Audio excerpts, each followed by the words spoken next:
You've tuned into INVISIYOUTH Chat Sessions, a video podcast series. Our episode starts right now. Here's your host, Dominique Vale. Hello, everyone, and welcome back to the INVISIYOUTH Chat Sessions, where you can check in for your dose of stigma-breaking, empowerment-building, humor-filling, life hacks, and motivation tips for all of the medically adultish people in your life. My name's Dominique Vale, founder of INVISIYOUTH Charity, and we are on episode 5 of our themed shows for invisible illnesses, both physical and mental health, giving you all lifestyle management tips, tricks, and some motivation on how to go through every day of daily life. Like I said, this is episode 5 of our 6-part series, so we're almost at the end of this group of themed shows. We're really excited about how you guys have been responding to them, and this first juncture in the virtual programming for INVISIYOUTH has been something you guys have really enjoyed.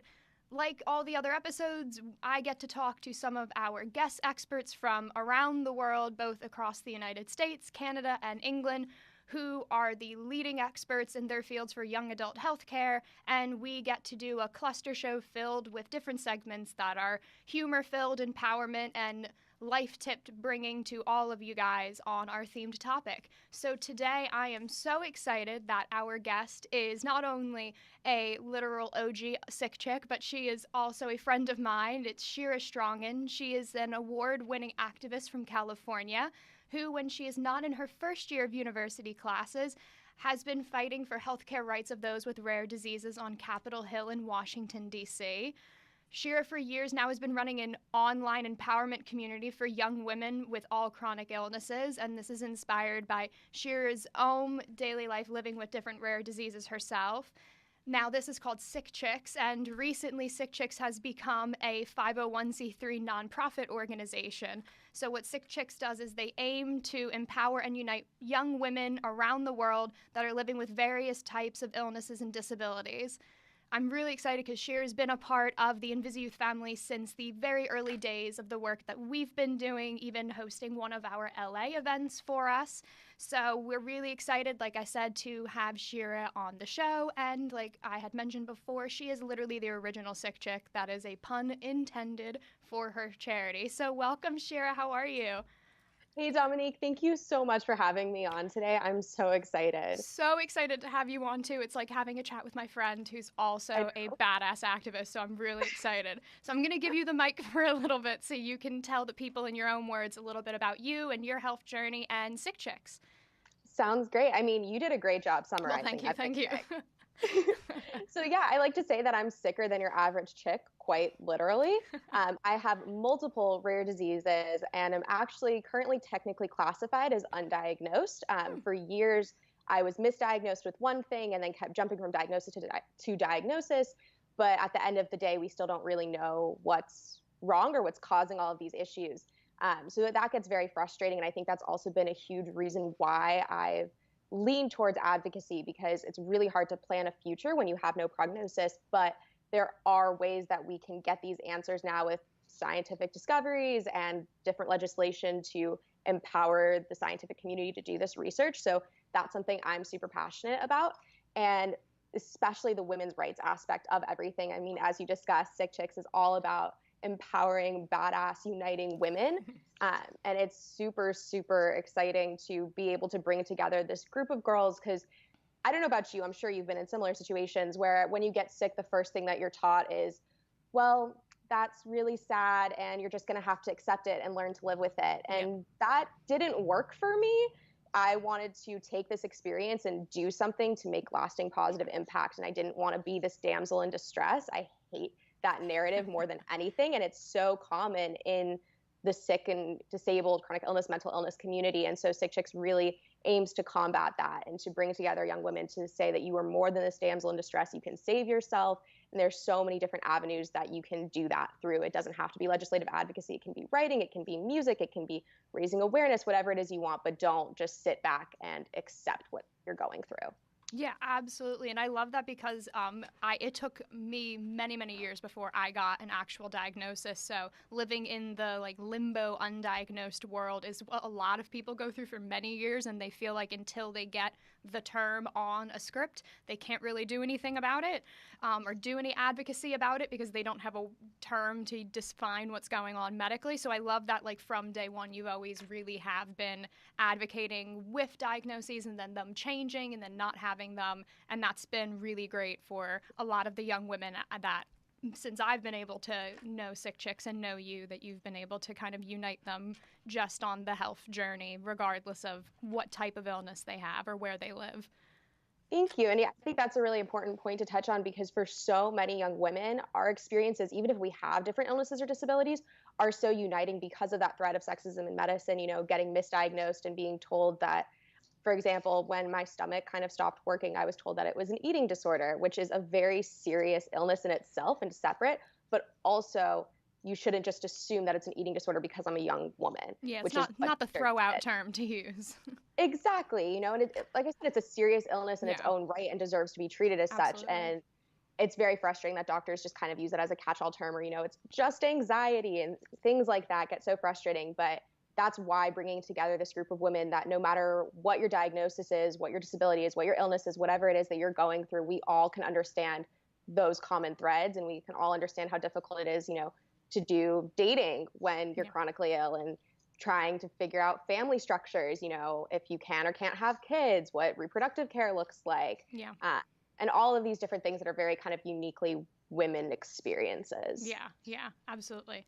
No, I totally agree with that. And then going off of what you were just mentioning, we're going to want to get to know a little bit more about you and what you do in advocacy work. So we're going to go into our first segment for the show, and it's called 5 Second Challenge. 5 second challenge. 5 second challenge.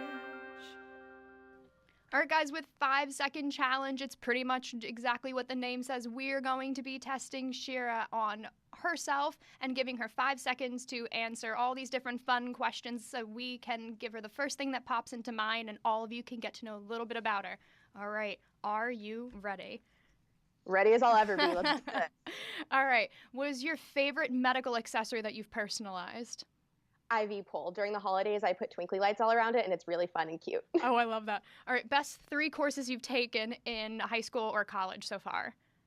Cryptology is my intro to video production, and sociocultural anthropology. My God, that is like a jumble of words. Oh, I know. I was so worried because I was thinking about this while you were asking the question what my answer would be. I was like, am I going to be able to make it through that sentence? All right, this will be a little bit easier. 3 things you love to do on the weekends. Swing dancing. And when I'm in California, I love to go to the beach. But when I'm in DC, I love like hitting up local protests or going downtown to local coffee shops. There's just a lot of really cool urban areas in DC. Oh my God, it is. It's such a cool city. Or 3 guilty pleasure TV shows. Vanderpump Rules, Millionaire Matchmaker, and My Big Fat American Gypsy Wedding. I was just going to say, it's like a promo to Bravo TV network. It really is.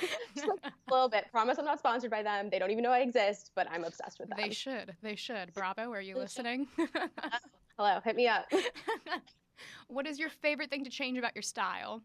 My hair color, hands down. Follow-up question. What are your 3 favorite hair colors you've had so far?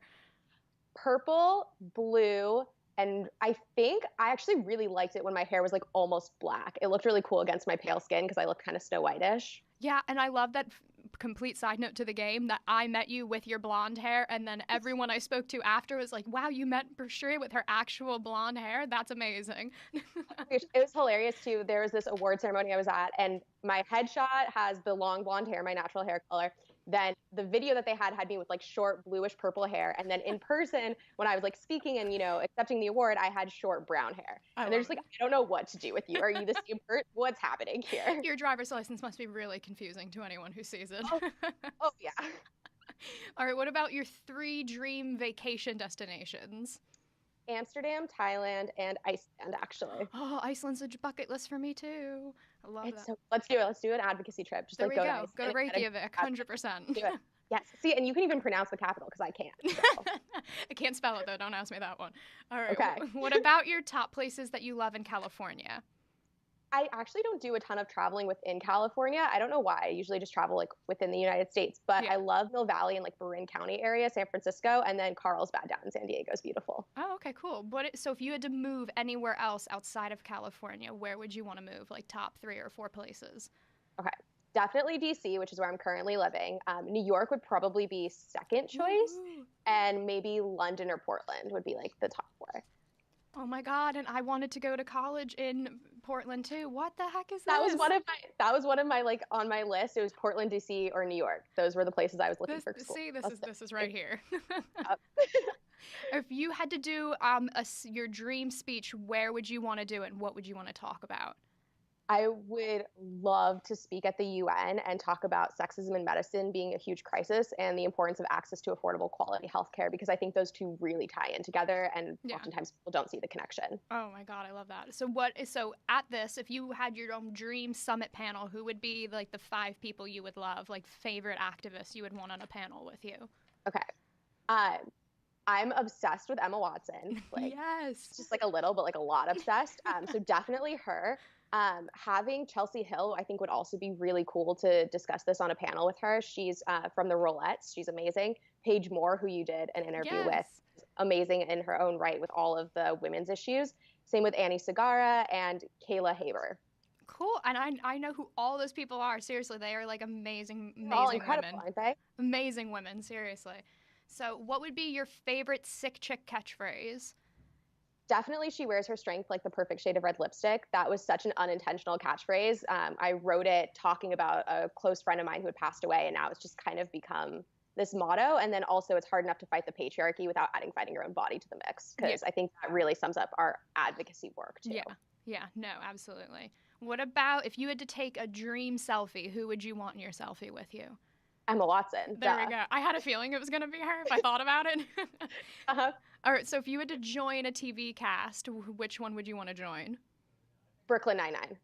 Oh, that is so cool. I was like totally not expecting that one. Brooklyn Nine-Nine, for sure. And then 3 words to describe your activism style. Badass intersectional feminism. Oh, love it. And I feel like that's a bio for you on like Instagram or Twitter. I feel like that sounds really familiar. I think it's like fan of red lipstick and intersectional feminism. There we go. I love it.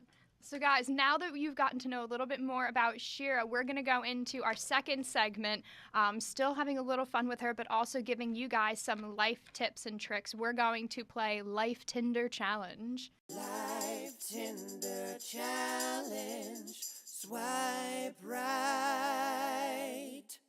Okay, guys, with Life Tinder Challenge, it is pretty much like the Tinder dating app itself. We are going to combine humor and informative chat and have Shira and myself see some major topics that are all related to invisible illness, and we're going to have Shira swipe left or right, whether she would totally agree with it or why not. So she's going to then explain whether it's a heck yes or an absolutely no way, and then tell you guys a little bit why. So this one, I have a feeling I already know what it would be, but illness promotion on Instagram. Totally swipe right. Like, that's a big super like for me. Oh, absolutely. I always say that it's really fun to do social media activism, but then not illness competition. We say there's a nice line between competing with who does their illness promotion better versus just being an activist online. There's definitely a definite line. There is. All right. What about those brochures that you get at the doctor's office about your health? Hard left. Oh my gosh. I think that they can be helpful, but they're so one size fits all that, like, if you don't fit into their perfect little box, which oftentimes even people with common illnesses don't fit into the little box, they're not that helpful for you because every person's individual. Yeah, and especially just on the models they put in them. We always say that they always put the above 50 category, and when you're about like 16 or 20 and you see a 75-year-old with the same health illness, it's really doesn't match. Doesn't make you feel good. Makes you feel old. All right, integrative medicine like acupuncture or Reiki.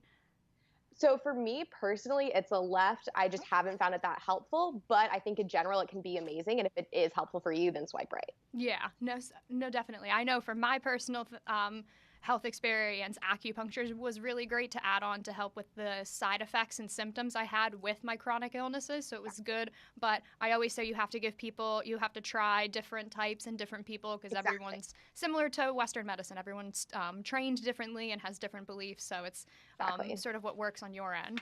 But all right, the phrase, I know how you feel. Okay, so this one's a really hard one for me because it's really nice sometimes when somebody really does know how you feel, for them to be able to say, yes, I get that, and you don't feel so isolated. But at the same time, it can turn into this like illness comparison competition thing, which is what happens so much on social media. Like, for example, I've had so many neuro events that I have some cognitive impairments, including aphasia, apraxia, etc. Which is not the same at all as brain fog, which a lot of chronic illness patients experience. And I don't feel like I have the right to tell them I know how you feel because I don't, just like they can't tell me that they know how I feel because they don't, because it's two separate issues. So it's like, it's just this weird context matters in this one. Context swiping right is if it is somebody who, like you were saying, been in that experience. And then if not, it's kind of just like empty words and I don't know. Yeah, we're going to swipe right based on context. Yes. There we go. What about getting, I'm going to put in air quotes, guys, getting free gifts or the free pass for being the sick friend? Okay, so this one's also conflicted. I really don't like that this is a thing. I think it's really gross and like you shouldn't just get free things because you're sick. But at the same time, if society is going to be really messed up and give you free things, then like might as well take the free things. Yeah, I know. I was always, when we thought of this too, it was the same. Yeah, like as a concept, it's really gross. Like swipe left on the concept, but also since unfortunately it's a thing in society, not going to turn down free things, you know? Yeah. Oh, yeah. I always said when my professors and teachers wanted to be more assistive than the accommodations I got, and it was like the free pass on extra extended time, I took it. But when my friends were like, "Oh, I got this, and it thought of you when you were in the hospital, you might want this," I went, I don't really feel like I should get a gift for living with an illness, guys. I don't really understand that. Exactly.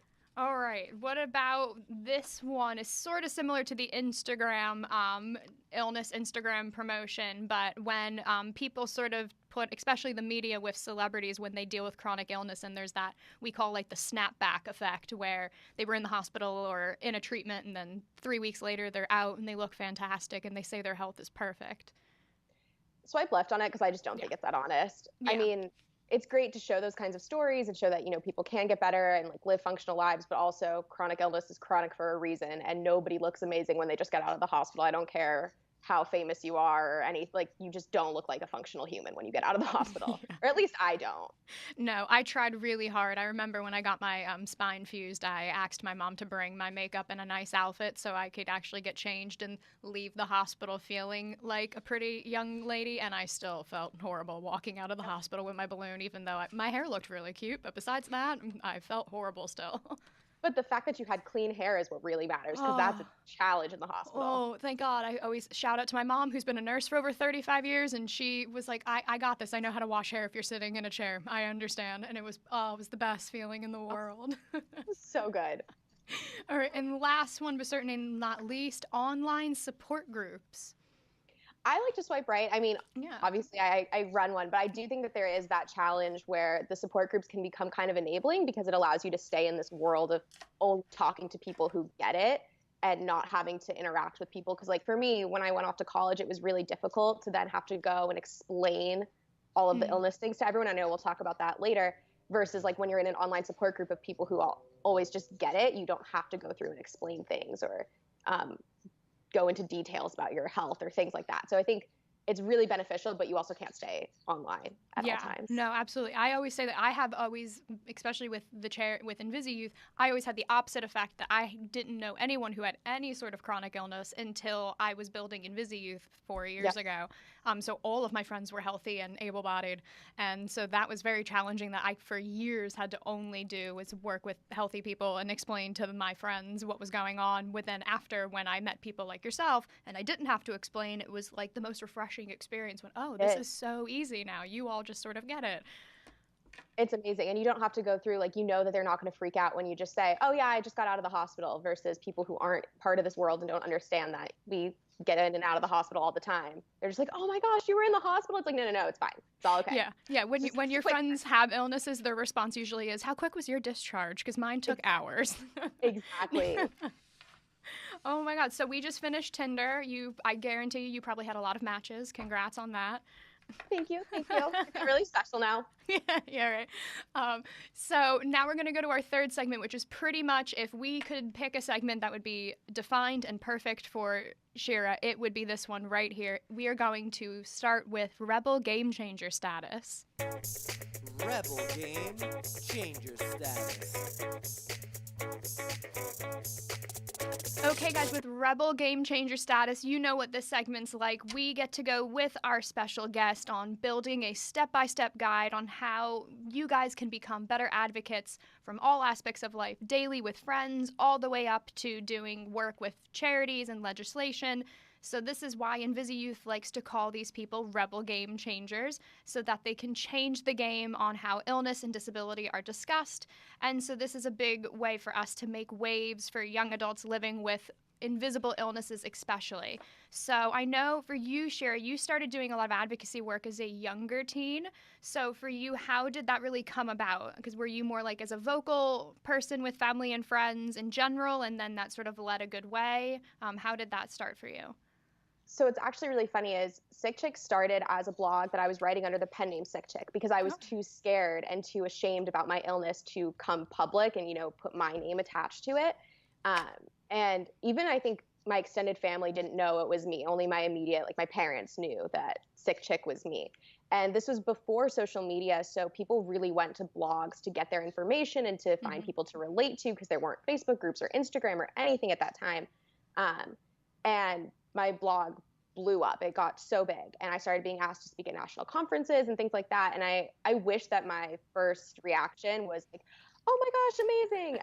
But it wasn't. It was more like, oh, what am I going to do now? Because I have to speak to people and come out of the disability closet. But it ended up being the best thing to ever happen, because it really just threw me in, head first, kind of either sink or swim. And I met so many incredible young women going through so many similar things. I realized that having this voice was so important to me. And that's really why I had started the blog in the first place, was to have a voice and share my experiences. And I wasn't being authentic to myself if I wasn't attaching my own name to it. Yeah. And so that was really important to me. And how could I preach about body positivity and acceptance and self-love if I couldn't even acknowledge in public that I was sick? So that's really how I got started, was that anonymous blog that kind of threw me into the deep end without a lifeboat, but it worked out in my favor. I have to say, I think at one point you said that you had to come out of the disability closet, and that was probably one of my best phrases I ever heard you say. Because it really is. It's like sort of when you have a chronic illness or a disability, and it's sort of you recognizing it with your friends and just the general public, that is sort of, it is like a quasi coming out process of then having to relay a different form of identity with them. Absolutely. Especially when it's invisible.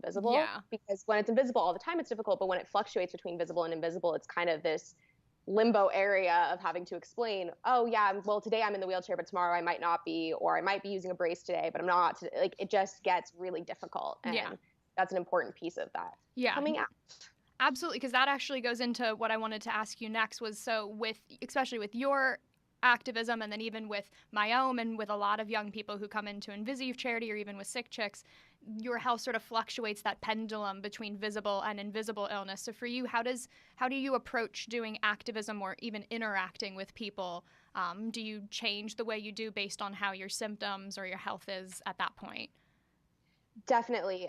There are times when I'm too sick to really do the things that I want to be doing. In DC, oftentimes that's going to meetings on Capitol Hill and lobbying, or going to protest, things like that. I'm just too sick. And unfortunately, we're trying to make activism a much more accessible space, but it isn't right now. Most protests are not disability accessible, and they don't know the meaning of accessibility, because accessibility isn't just having a wheelchair ramp. It's having interpreters for ASL and image descriptions, and making sure that there's a place in the shade for people who can't control their temperature properly, like all these little things.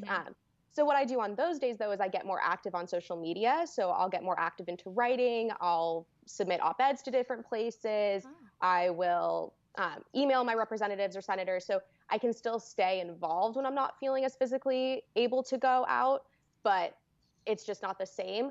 I do think that there is a struggle, though, because oftentimes in advocacy, it's really helpful to be visibly disabled or visibly sick, because then the person listening is like, oh my gosh, you poor child, you're in the wheelchair, and it shouldn't be like that, because my case should be valid, whether I'm in the wheelchair, whether I'm using a cannula for oxygen, like no matter what I'm doing, my case should be valid.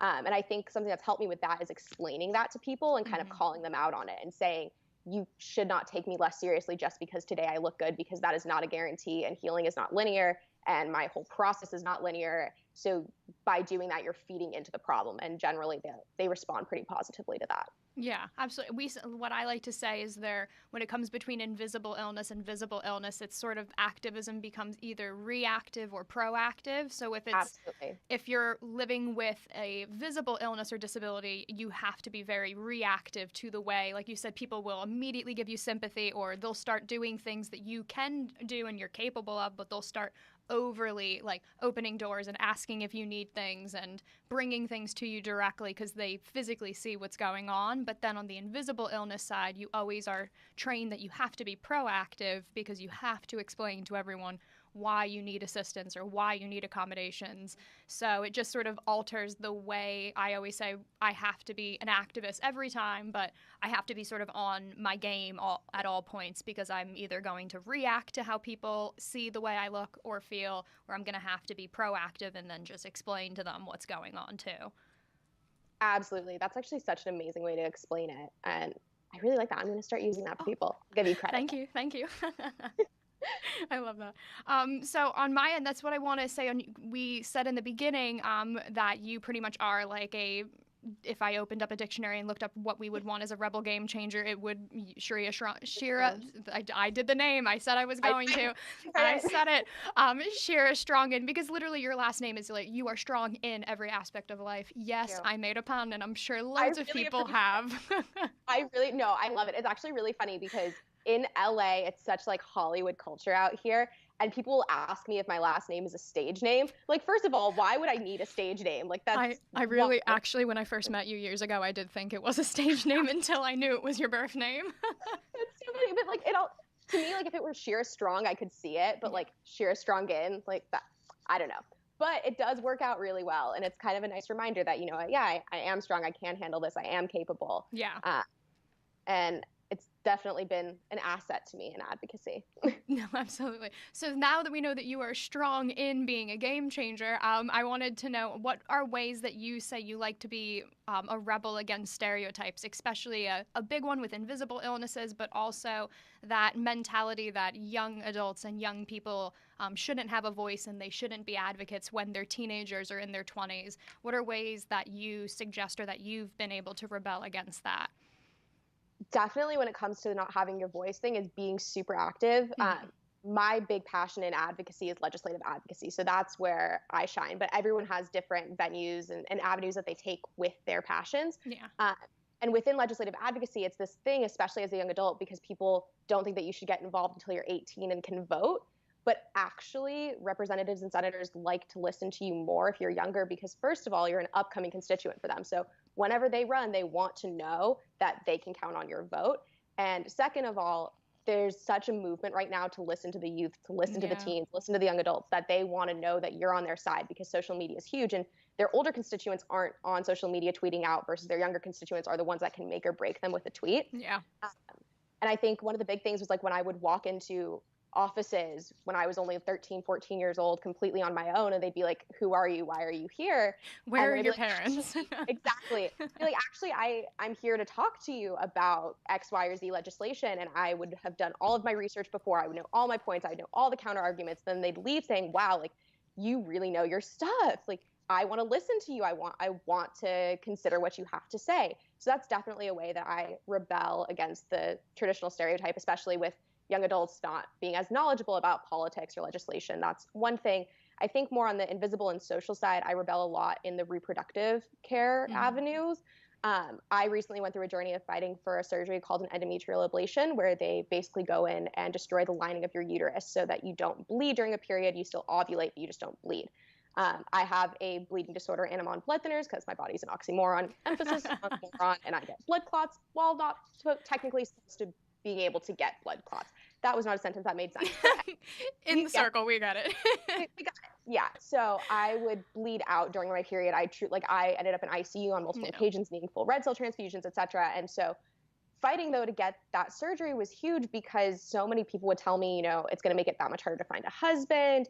You're not going to be a woman anymore if you can't get pregnant. All these just really insane and ignorant comments. Because first of all, any man that I do marry would need to be supportive of my health journey. Mm-hmm. That's just kind of a given. And also, I'm no less of a woman just because I can't get pregnant. And there's so many ways to have children now that you don't have to get pregnant. I think bringing that conversation to the forefront has definitely made me a rebel because people don't want to talk about periods or reproductive health or sexuality or anything like that. But I think that's why it's so important to talk about. Yeah, no, absolutely. And even that's where it kind of going into different ways, because that's a very important way on the invisible illness side that you've been able to sort of like tailor your own lane, which we always say to a lot of young people is sort of to find your niche within even your illness and then become an advocate that way. But on what would be sort of things you would say on would be like a starter kit way for young people with invisible illnesses that sometimes are a little more private about their health? What would be ways that you could suggest they become advocates sort of like in their daily life, whether it's with friends or with doctors? What are things that you would suggest? I always say that you can't advocate for anyone else if you can't advocate for yourself first. So I think that's a really big step is doing those what might seem little but are actually huge daily activities, talking to your friends and being honest, saying, what, I really don't feel up to doing this today. Talking to your doctors and challenging them sometimes because doctors don't know everything and you can bring things to the table. So first of all, doing your research, that's one thing that I think is really important because if you're going to go into these doctors' offices, it's your body, your health, your life. You have to be the one in charge of it. You can't just leave it up to them.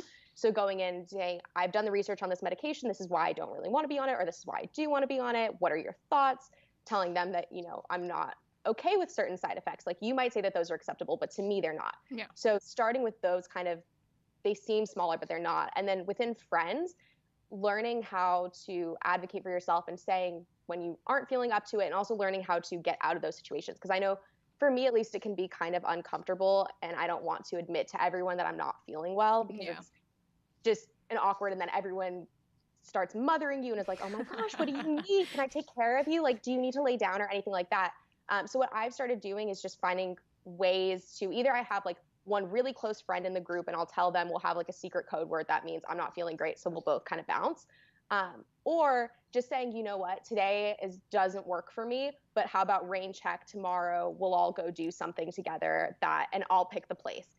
Making it less about your health because I know that can be uncomfortable for people who are more private and more just as a general, you know what, I'm not up to this today because you don't owe anyone an explanation of why you're not up to it. You can just say, yeah, it doesn't seem good to me. Yeah, no, absolutely. And I know going off of that, a way that we'll say for people who are a little more private, because that was a scenario that I was in, and a lot of people that come in the charity, that's what they'll privately message or privately email the organization and say like they wouldn't want to publicly work with the charity, but privately they want to do better things for, especially with invisible illness. We'll always say like find different communities that you can work in. So even in your high school or university, just doing even general activism clubs that I was a big advocate with She's the First, which is a feminist education organization, or we had a few, one called Harambe, which we did fundraising to help build schools in different countries in Africa.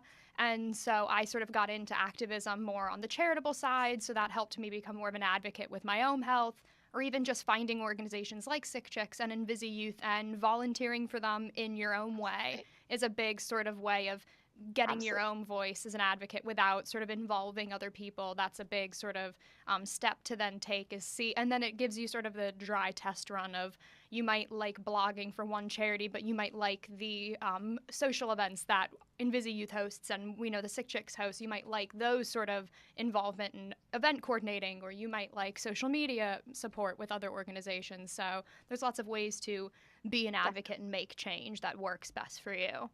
Definitely. I think going off of that too, you brought something to my mind that I had totally forgotten. So thank you for that. For me, one of the biggest things was having that time to figure out my voice while being anonymous before I had to, start telling people everything. I could kind of hide behind it and find myself before I had to tell other people. And that can be something that's really helpful, is feeling the most comfortable with yourself and how you like to phrase things. For me, I like to do it through humor. Yeah. For other people, they like to be more serious, and that's fine. But having that time to figure out where you stand before talking to other people, and a way to do that is through social media, which might seem counterintuitive if you are private. But actually, there are a lot of people who make specific like illness-related accounts so that none of their friends follow them. It's completely private. Only people from the chronic illness community follow you. You don't even have to post pictures of yourself, but it can be just today's version of an anonymous blog, a way to get your voice out there, start being heard, get more comfortable, find people who you can relate to, and then go tell your friends about it and have that kind of safe space. Yeah, no, absolutely. And that kind of actually leads into our fourth segment for the show, is how we're going to be able to find things that you should be adding to your playlist in everyday life. We're going to challenge Shira to find different things that she would add to her life playlist in the game titled exactly that, What's Your Life Playlist? What's your life playlist? What's your life playlist? Okay, guys. So with What's Your Life playlist, we are going to be chatting about all of the different latest trends, quotes, apps, TV shows, other podcasts, and more that you would suggest and we would suggest to you to add to your sort of daily life playlist that you would be able to improve and motivate and empower yourself in everyday life, especially with living with an invisible illness or disability. And so this is the part of the show where you get a notepad and a pen, or you get that app out on your phone where you type your notes out, and you figure out some different ones that we're suggesting that would work really well for you. So, Shira, I know we kind of mentioned at the beginning, but are there other like Instagram accounts that you think are super fun to follow or are good for motivation or de-stressing? Absolutely. Okay. So we kind of talked about her in the beginning, Paige Moore. Her Instagram account is great at Paige_Provider. It's super fun, and she combines that element of realness while also still being like whimsical and having fun with everything, which I personally really enjoy. I have to say at Sick Chick Sisters, because, Shameless plug. And then as far as more advocacy, The Outrage is great. They're this local store that they do pop-up shops all over, but they're mainly based in DC, and most of the proceeds go to ACLU, Planned Parenthood, et cetera. So it's kind of a nice way to get involved in advocacy without being directly involved, but know that you're helping. And as far as de-stressing, my favorite account is The Dodo. I see their videos all the time. It makes me so happy. It's like become this ritual. Like when I'm up and not feeling good and can't sleep, I just go and watch cute animal videos about animals that have been rescued, and it makes me really happy. And same with Camping with Dogs is another great one, because like it's impossible to be sad when you're looking at a dog playing in the snow. Like it's just yeah. No, sort of like in the same vein. Well, I've actually suggested when I've gone to events for the charity, when they say if they're like dealing with some stress or they need to take a breather, what would be good to do with that. So I always say if you go in Instagram and you just look up what are the oddly satisfying videos where people just like make sludge or like they're carving in soap, it is the most de-stressing thing to just watch videos and be like, I'm good. It really is.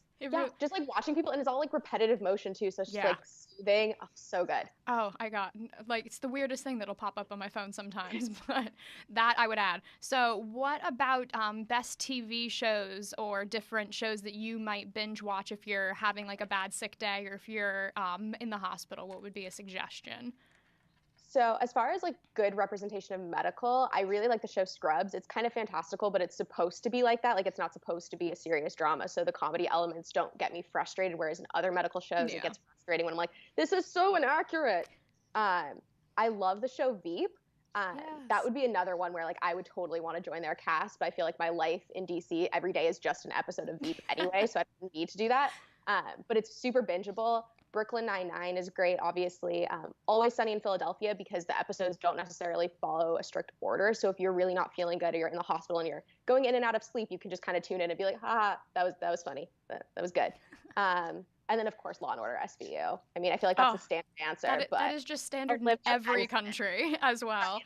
I love Olivia Benson. I want to be her. I traveled to the Canada and to England for work for INVISIYOUTH, and that show is on all the time in every country. I thought it was just an American thing. Everyone's an addict. Oh my God, I love it. But no, even on our end, a show that I actually had a couple of our brand leaders in the UK bring up to me a year ago was a show called Scam.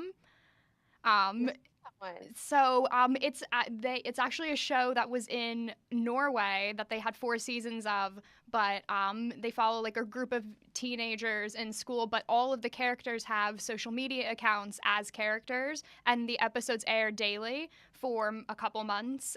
So they're like 10 to 12-minute episodes at the actual times in those cities, and the characters on the days that they're not filming, in quotes, they're posting Instagram and they're interacting with each other. And the show did so well in Norway that now they have a Scam Italia, they have a Scam France, they have Scam Austin, which is for English speakers. And they actually hire teenage actors to play the teenage characters. But to me, that was like a really fun show to get in, because teenagers are not being played by 35-year-olds. And also that they tackle like majorly important issues. They've had characters that have bipolar disorder or have panic attacks on camera, and the characters are interactive. Scam Austin is on Facebook Watch. So plug in for that show, because then you can watch it anywhere on your phone, and then you can look at the Instagram accounts of characters, and it's really entertaining to be able to have like multiple virtual reality with the shows like that. Cool. I will have to check that out. Thanks for the recommendation. That sounds like so much fun. It is. And then even just in watching it in French, and I'm waiting for them to do one in Spanish, then I can watch it in that language too. So I'm hoping, but other than that, I have to watch it with subtitles if it's in other countries. So what about favorite places that you've gone or accounts that you go to get like fashionable medical accessories?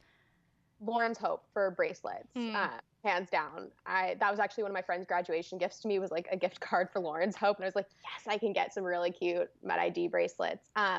The Outrage also, it's not necessarily like medical fashion or anything, but they have a lot of intersectional shirts, which are often missing. A lot of feminist websites or, activism websites that sell merch don't have things for the disabled or chronically ill or mentally ill communities. They're more focused on the other minorities, which is amazing, and they need their focus too, but it's nice that somebody has something for disabled women as well. I'll even like shamelessly plug our Instagram account, but so our social media team at INVISIYOUTH will always make sure we find like even small independent businesses and business owners that have all different types, whether it's feeding tube covers or IV bag covers, all the way to wheelchair companies that help make your wheelchairs accessible or fashionable, the wheels, getting artwork that can clip on and off, all the way into fashionable pick line covers.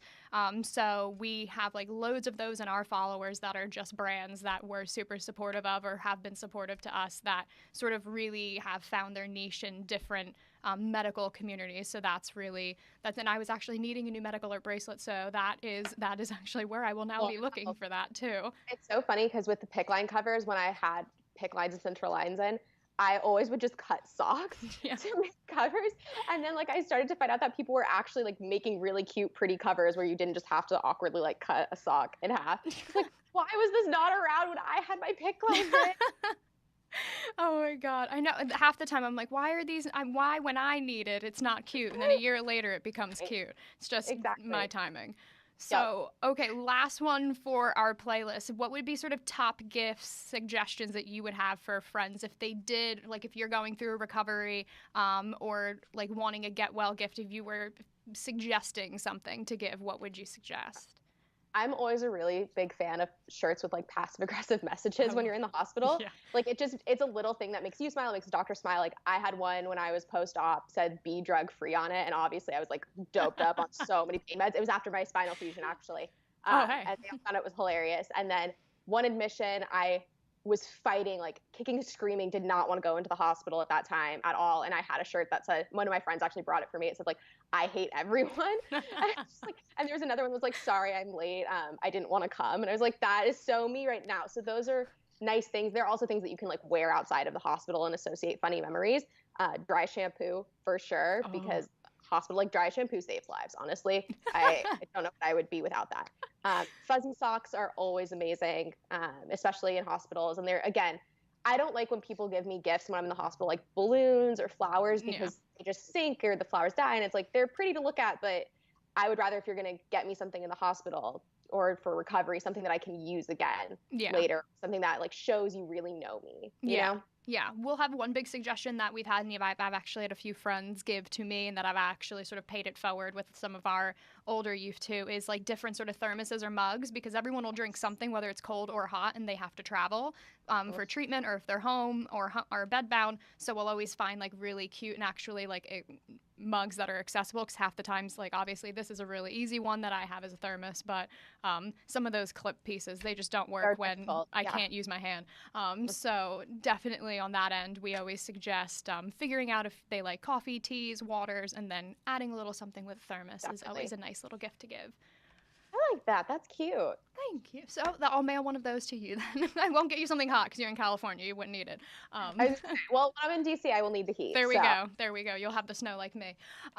So we're going to go to our final segment. So with Shira, and obviously we've been doing a lot of this now, and we've touched on it a little bit, but we're going to end the show with our segment, Chat Me Up.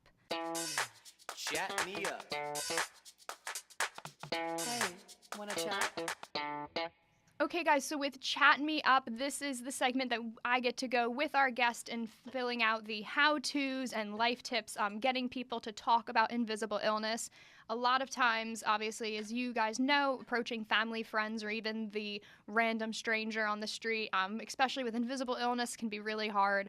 And so this is our segment where we get to give you guys some of the major chat-up lines that you can use when you have those uncomfortable or sometimes awkward moments of people, and ways that you can give extra awareness in what you can say.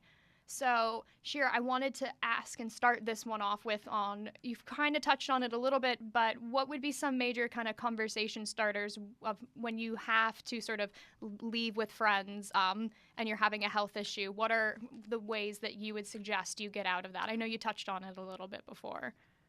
So there's a bunch of different ways, and it all kind of depends how private you are with your health, because if you're super private and really aren't comfortable with them knowing why you're leaving, a really easy excuse is, you know what, guys, I have a test tomorrow, really got to study for this, or, you know, I have a test on Monday, I really got to study and I got to bounce right now. That's always an easy way to do it. And again, it also depends how comfortable you are with your friends. Because like with my best friend, I'll just straight up tell her, I'm like, I feel like crap right now. I'm not getting out of bed today. I'm really sorry, canceling on you last minute, but it's just not happening. And she's great with it. She's really cool. But something that you can do in that situation with somebody who might not be as understanding is saying, hey, I'm really not feeling well today. So instead of going out to the mall or going to this party, can we come back and chill at my house and bake cookies and watch Netflix? Like suggesting something else that you would be interested in doing and that you can accessibly do. I also think that being really honest with your friends about your limitations is helpful. Again, this is if you're comfortable talking about it, because I know some people aren't. But for me, I have seizures, and flashing lights are really triggering for that. So I need to know if we're going to a party, if there are going to be flashing lights, so that I can take extra meds. And just that way I'm safe. But like actually having that conversation with them has allowed them to feel safe and comfortable inviting me out places, because oftentimes when people hear, oh, she has seizures, she gets triggered by flashing lights, they'll be like, oh, you know, I just won't even invite her. And that kind of sucks, and you miss out. So if you're able to have those honest conversations and saying, hey, look, I can do this, I just need the heads up. I just need to know, you know, are we doing this? Are we doing that? What's going on? And then I can make it work. Yeah, absolutely. And I always said, because I was very private with my health, and we'll hear that a lot at INVISIYOUTH, is a big thing to do is if you don't want to like go into full detail, just sort of say, hey, you guys know I have health issues. I'm having stuff going on right now. Don't really want to get into it. Can we do this? Or how about you guys let me know the next time you're going out? I'll hopefully feel better at that point. Because that was a big thing. I always had the experience of with having a neurovascular condition, the winter doesn't do very well. So my friends would just go radio silent for like 4 months. And living on the East Coast, it like snows like the tundra for 4 or 5 months. Yep. So I would have like no social life for 4 or 5 months my first couple of years with an illness, and my friends went, oh, I just assumed you never wanted to leave the house. I went, exactly. Okay. It gets so frustrating, because same here with the neurovascular issues, where it's really difficult to explain to people and have those conversations. Like, just because I can't do this doesn't mean I don't want to do this. That's why for me personally, I find it very helpful to offer those solutions. So saying, you know what, I can't go outside today, it's too cold, it's going to bother me, but how about we drink hot chocolate inside and watch a movie? Or like offering those solutions so that they feel like they now know what I can and can't do, and that they know I still want to go, so that they do invite me and don't do the really annoying thing of assuming that I don't The want to join it. friend ghosting is the worst Yeah, it's thing. the So never. No one wants to be ghosted, platonically or romantically. So Neither. It's not fun. neither. So, kind of going off of that in a different way, we know that when it's not a lot of times the family and friends that we have issues explaining invisible illnesses to, it's those random people on the street who like to make commentary. We call them the random healthy, quote unquote, able-bodied people. So what are some key phrases that have worked for you when you have people who you don't know questioning situations you've been in for your health, especially with invisible illness? Mm-hmm. So usually, at least for me, when my illness is invisible, I don't get as many people coming up to me or asking me things, unless it's like I have to do a daily blood thinner injection. So sometimes I'm out in public when I have to do it. And you'd be surprised the amount of comments from people. Oh my gosh, one time I got somebody saying, like, you can't do that in here. That's illegal. And I was like, what do you think this is? Oh, like, boy. this doesn't look like drugs. It's a sub-Q needle. Like, come on, bro. Let's think about this for a second. But usually I try and respond with humor. Partially humor is my coping mechanism, and I know that is the same for everyone, but I'll try and, make a joke about it and just be like, oh yeah, just don't mind me shooting up in the bathroom.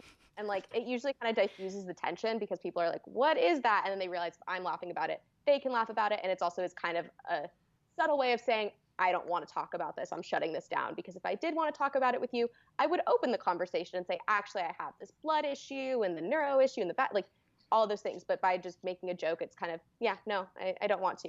The other thing is being really upfront and honest, saying, you know what, I'm really private with my health and I don't really want to discuss it with a stranger, but I appreciate your interest. Thank you so much. And ending, because you don't owe anyone, whether they're friends, family, stranger, doctor, etc., like an explanation behind yourself. That's your journey, your business, and your business who to disclose that to.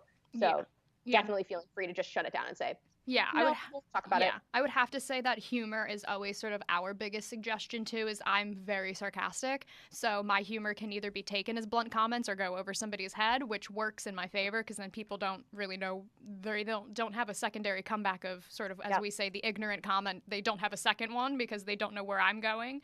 And a big thing on my end now, is that I have to do physical therapy sort of consistently. So I work out in a gym which has personal trainers, it's small groups, and they've adapted sort of the whole program that I go to just for how I can do it with my health. But if I have to use the adaptive equipment, and people who are older than me are, if I'm not wearing full-blown adaptive medical pieces and my limbs look fine, I've had numerous times people come over and ask why the young, healthy-looking girl is using the elliptical and she's not using the treadmill. I have bad knees, and a few times I'll just see if the trainers will handle it, and sometimes they've asked whether they can out my health or not, and other times I've had people fully come up and say, well, you're healthy enough, just do something else. And on that end, I do just sort of make the blunt comment of saying, no, I have chronic illnesses, you can't see them, I'm medically necessary to do this. And then if they have another comeback with that, then I usually start to go into the diagnosis process, because nothing makes random people more uncomfortable than hearing medical jargon getting spewed out by somebody who's under 30 and not a doctor, and they go, oh, okay, I don't know what that means. I'm just going to back up slowly. And especially when you bring out like the scary words, that's kind of my tips and tricks too. Like, I don't recommend people do this because it's not, the best thing or the nicest thing to do, but it's really effective when, you start being like, oh yeah, I had a transient ischemic attack, which is basically a mini stroke back when I was like 16, and I kept having them. And then you see people just kind of like, and I'm out. Yeah.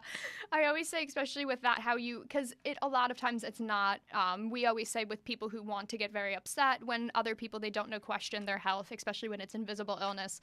A big thing we'll say at INVISIYOUTH is it's 95% of the time it's strictly an ignorance of not knowing about invisible illnesses, because it's not discussed in the media. So to combat that with you being angry or agitated with them, you're just sort of continuing the cycle of them not wanting to discuss the unknown.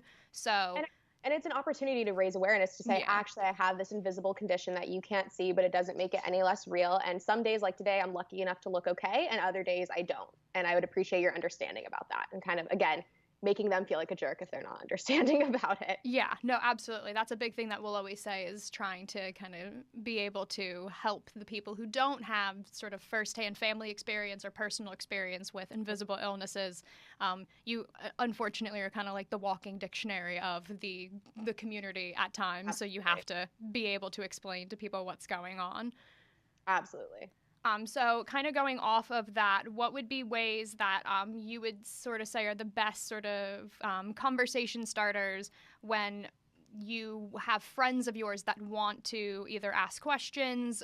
What would be the ways that sort of for the healthy, able-bodied community you would suggest if they're curious what's going on, how do they ask?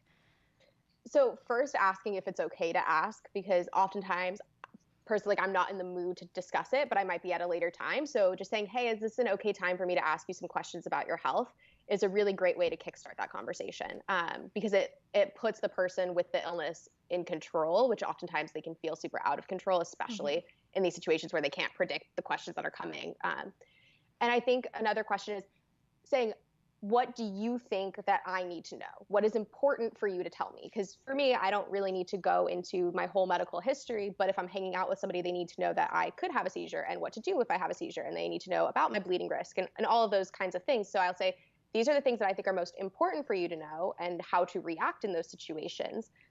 But then I don't need to go into my full medical history. So that's a good way to ask that question. And then also, we oftentimes get people avoiding asking us about the experience of being sick. Like, people will ask about the diagnoses and what that means, but they won't ask about the experience behind that. You know, they won't ask about what it was like to go years undiagnosed to then have a misdiagnosis. They won't ask what it's like to have all these cognitive impairments after neuro events when you were a straight A student and now aren't, you know. And granted, depending on the person, they might not want to answer it, but sometimes it feels nice to have somebody ask and acknowledge that that is a real thing, that those are really stressful situations, that those can cause depression, anxiety, etc. So having somebody kind of ask you about your mental health is really nice, and acknowledging, like, not just the physical aspects of disability, but the social aspects, and saying, oh, wow, so, like, has that been really difficult with you for school, and what are ways that I can be a better ally to you, and how can I best help you with that? Yeah, we always say it's always about the framing, because 9 times out of 10, I'm going to be using loads of percentages. Most of the time, people with illnesses, especially the invisible illness community, you're trained in a way subconsciously that you have to answer questions because nobody can sort of relay back just on visual.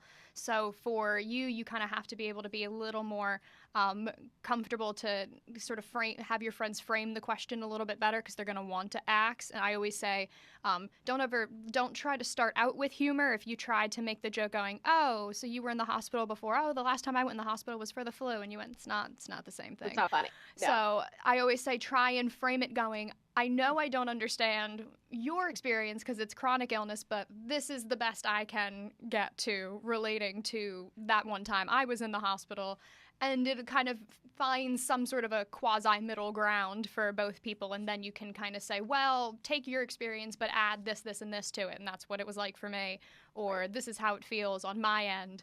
And so it kind of allows the friend to feel a little more comfort than asking about your health. But it is exactly like you said, it's just sort of framing in the beginning. Can I ask you a question? Are you feeling okay? I'm curious about something. Or I want to ask you something, but tell me if you don't like, or tell me if you don't want to answer it. So I usually say preface your questions with the sort of giving the person the control C to get out of the question if they don't want it answered. And another thing that you kind of brought up is the importance of mirrored language. Is so if I'm calling that hospital admission that crazy thing that happened last October and I don't really want to talk about it, then you should call it that crazy thing that happened last October. If I'm referring to my seizures in a comical way, then you can refer to them in a comical way. But if I'm not, if I'm really scared or I'm upset, then you shouldn't do that as the healthy, able-bodied person. So it's kind of mirroring, and also not assuming that everyone's the same, because, like, I handle it with humor, like we've been talking about. Yeah. So friends are used to then being able to make those jokes with me, but then when they meet another chronically ill person who doesn't make jokes, they come across as offensive. So realizing that every person you talk to is individual, and you have to kind of start this process over with every new person that you meet with an illness or disability, because everyone handles things differently. Yeah, we always say it's kind of like going on meeting new friends and meeting people with illnesses. It's like going on a first date. You kind of don't know what you're walking into every time, and you just have to walk in and figure it out at the beginning. and accept that you're going to make mistakes and that it's okay if you make mistakes, and people would rather you ask questions and make mistakes than not ask anything at all. Yes, because then that's what we always say. The more you don't ask questions, the more uncomfortable it becomes to then ask the question. Because then you've put lots of time and lots of distance and you're completely confused at that point on what to say. Exactly.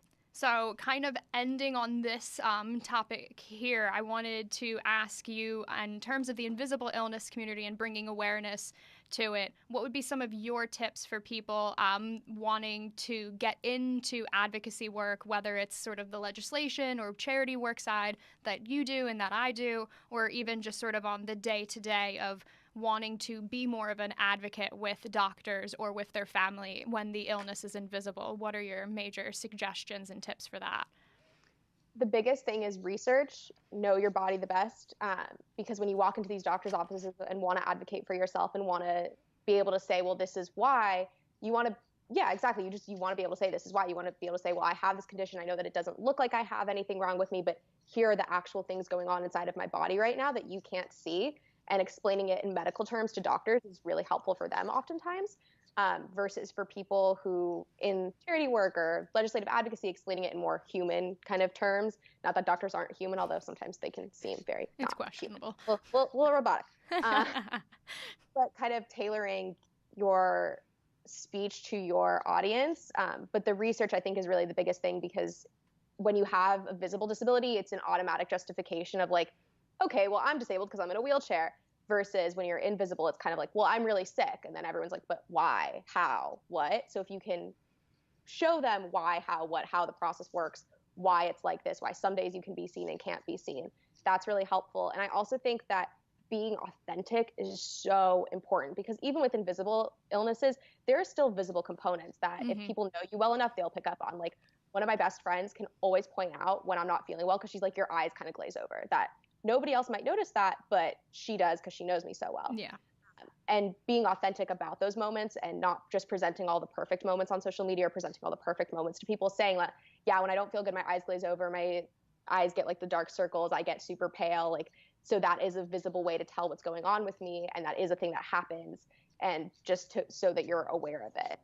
That's a big thing, is acknowledging those moments and not trying to hide those moments. Yeah, and you touched on it a little bit, of questions of being able to do research. We always say a big thing of starting out and doing advocacy with your family and advocating as a patient with doctors is not only like doing the research and joining those online groups and seeing what are other treatment or options out there, but then being able to, when you go to a doctor and asking those questions, if they immediately say no, and usually with young adults, we'll always sort of hear the backstory of, oh, well, it was just sort of shut down and I didn't really get an answer.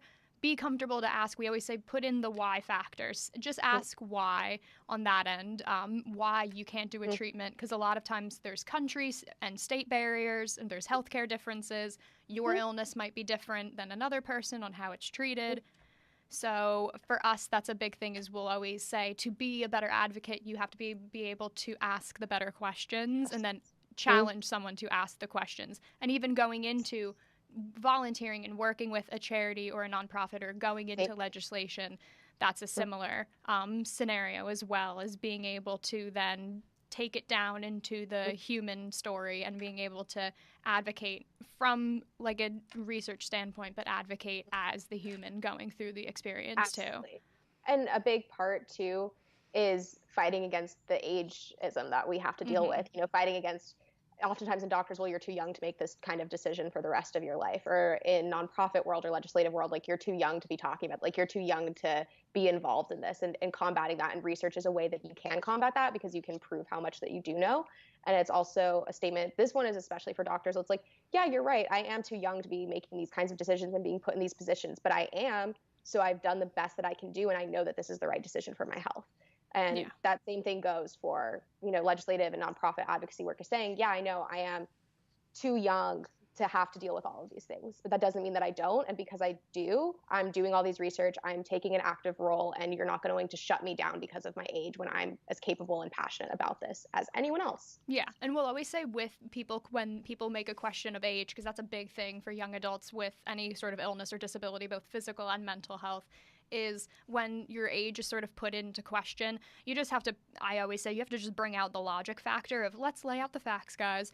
If I make a decision now, in legislation or in my personal health, 10, 15 years from now, it's going to affect me. So we should make decisions now because I'm going to be the community you need to help as an adult.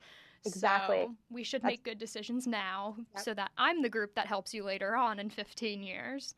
I always say you can't be complacent in your future. This is your future. Even if it's not impacting you immediately, it will impact you. And that's why you have to be active and raise your voice. And that's why the young adult voice is so important, because this is the world we're inheriting and we need to take back some semblance of control over it. Yes. Oh my God. See, and that's like the perfect, like you just dropped the mic on the end of the episode. Seriously. That was perfect. Young adult voice matters. I love it. Shira just dropped the mic on the end of this episode. There we go. So I'm so excited that we have been able to have you on the show, and I want to have before I have all of our listeners and followers be able to find you and Sick Chicks and the work that you're doing, we at INVISIYOUTH just have a quick little announcement to make.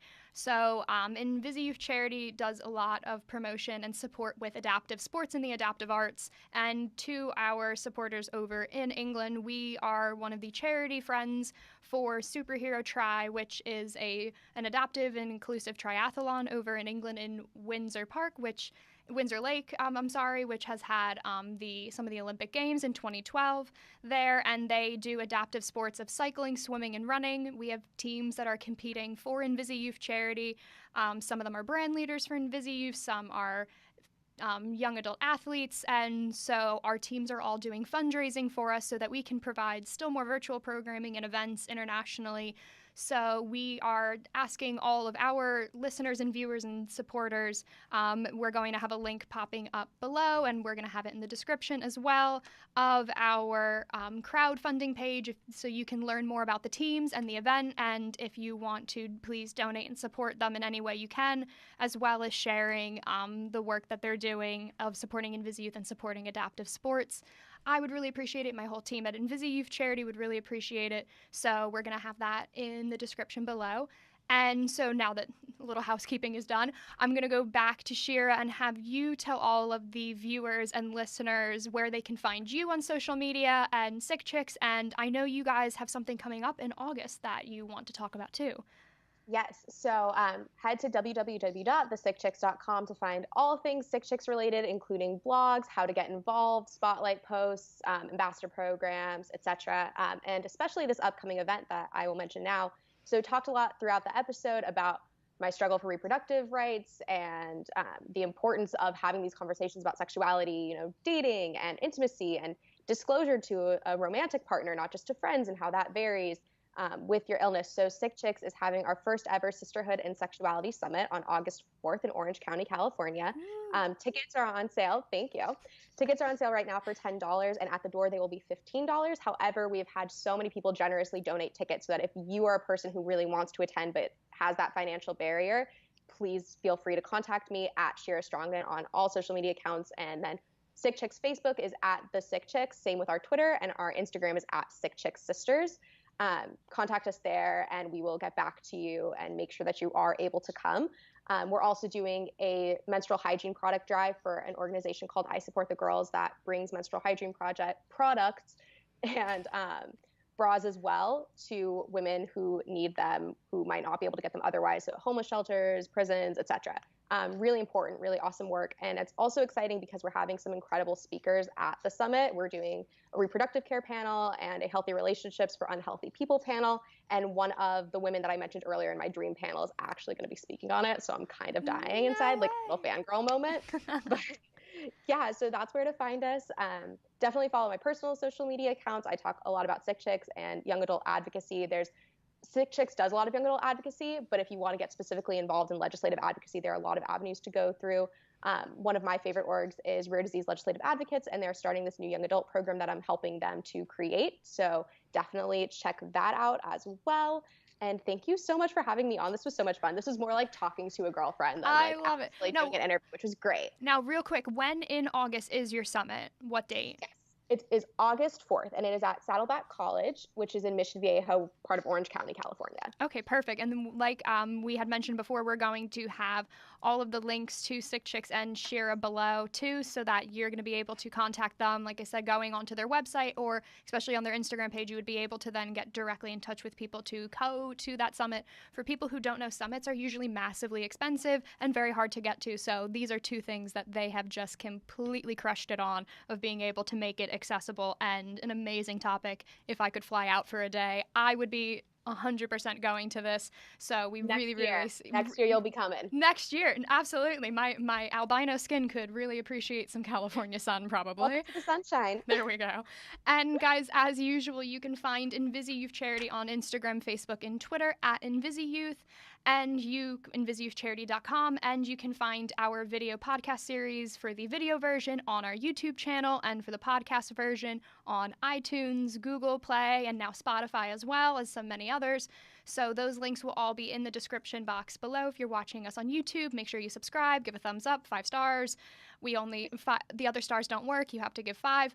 Have to. And so we are finished with our 5th episode, and we have one more left for the invisible illness empowerment topic. So we are really so thankful that I could have my friend Shira on as a guest on this episode, and we can't wait to see and have you guys listen to the next one. Bye, everyone. Thank you.